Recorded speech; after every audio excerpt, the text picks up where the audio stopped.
তোমার সাহস হলো কি করে পারমিশন ছাড়া তুমি গানটা বন্ধ করে দিলে? হ্যাঁ, সব ব্যাপারে তোমার নাক গলাতেই হবে না, এই স্বভাবটা কোনোদিনও চেঞ্জ হবে না তোমার। দাও রিমোট, দাও রিমোট দাও। মম এরকম ভাবে রাত্রিবেলা গান চালালে বাইরে থেকে অবজেকশন করবে, তো বন্ধ করো এগুলো। আরে ওনারাই তো। মম আমি বলছি বাইরে তো অনেক কাজ পড়ে আছে, বলো অনেক কাজ আছে তো। এখানে আমরা দাঁড়িয়ে আছি কেন? চলো সবাই, চলো বাইরে চলো, ছাড়ো এসব।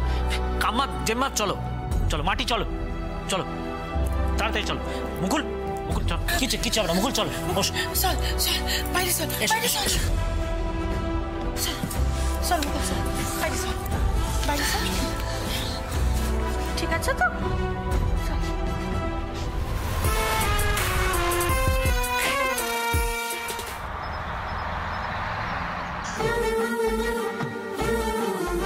বলতেছি দুধের পাত্রটা কোথায় আছে গো? ভেতরে আছে মনে হয়, আমি নিয়ে আসি। আর সবজিগুলো সব কাটা হয়ে গেছে তো? হ্যাঁ সবই তো কাটা হয়ে গেছে, ওই ড্রয়িং রুমেই তো সব রয়ে গেছে।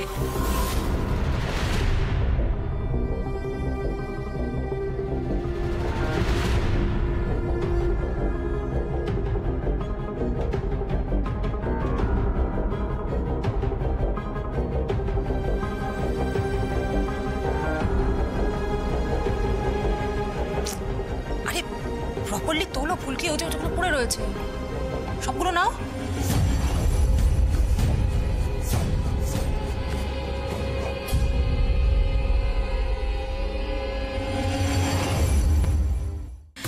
ওটা খালি নিয়ে আসতে হবে, নিয়ে আসছি। না না তুমি যেও না, আমি যাচ্ছি। না একদম না, তোমার এই পায়ে ব্যথা নিয়ে বারবার তোমাকে ঘরে বাইরে করতে হবে না, তুমি এখানেই থাকো, আমরা সবাই মিলে দিয়ে আসছি, ঠিক আছে?